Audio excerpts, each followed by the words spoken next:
안녕하십니까. 청주에 있는 서울아산 항해과 대표원장 오세현입니다. 우선 치질, 즉 치액은 단계를 나눕니다. 1단계, 2단계, 3단계, 4단계 이렇게 나누는데 1단계 같은 경우는 이제 안쪽에 치질이 있기 때문에 피만 나는 경우, 2단계는 나왔을 때 스스로 들어가는 경우, 3단계는 손으로 넣어야 되고 4단계는 이제 손으로 넣어도 안 되는 경우입니다.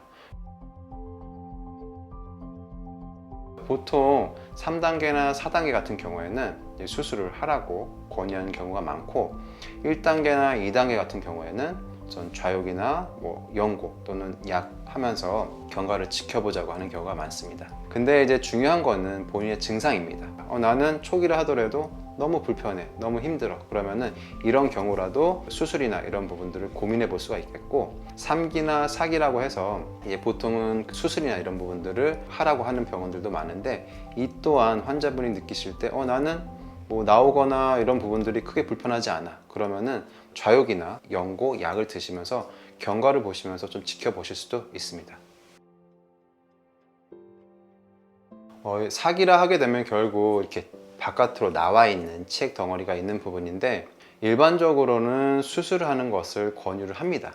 결국 이 치질이나 치액 같은 경우는 시간이 지나면서 점점 이 늘어짐이 생깁니다. 왜냐하면 우리가 대변을 보거나 하는 부분들을 안 하고 살 수는 없기 때문에 결국 하루에 한 번이든 아니면 며칠에 한 번이든 항문은 쓰게 되어 있습니다. 그러면 결국 이 안쪽에 있는 치액 덩어리나 점막들이 늘어질 수밖에 없는데 4기 같은 경우도 점차 증상이 악화될 수 있습니다. 그래서 일반적으로는 수술을 권유하는데 치질이나 치액 같은 경우가 암이나 이렇게 꼭 해야 되는 병은 아닙니다. 중요한 거는 환자분의 어떤 그 불편감이나 의향이기 때문에 전적으로 이런 부분들은 환자분의 선택에 맡길 수밖에 없습니다.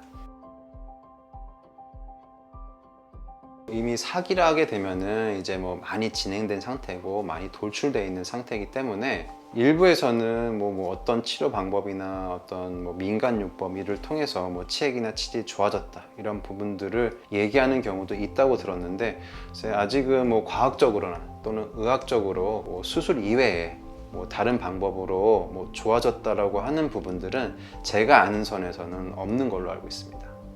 대장문 질환의 진심인 청주에 있는 서울아산 항해과 대표원장 오세현이었습니다. 감사합니다.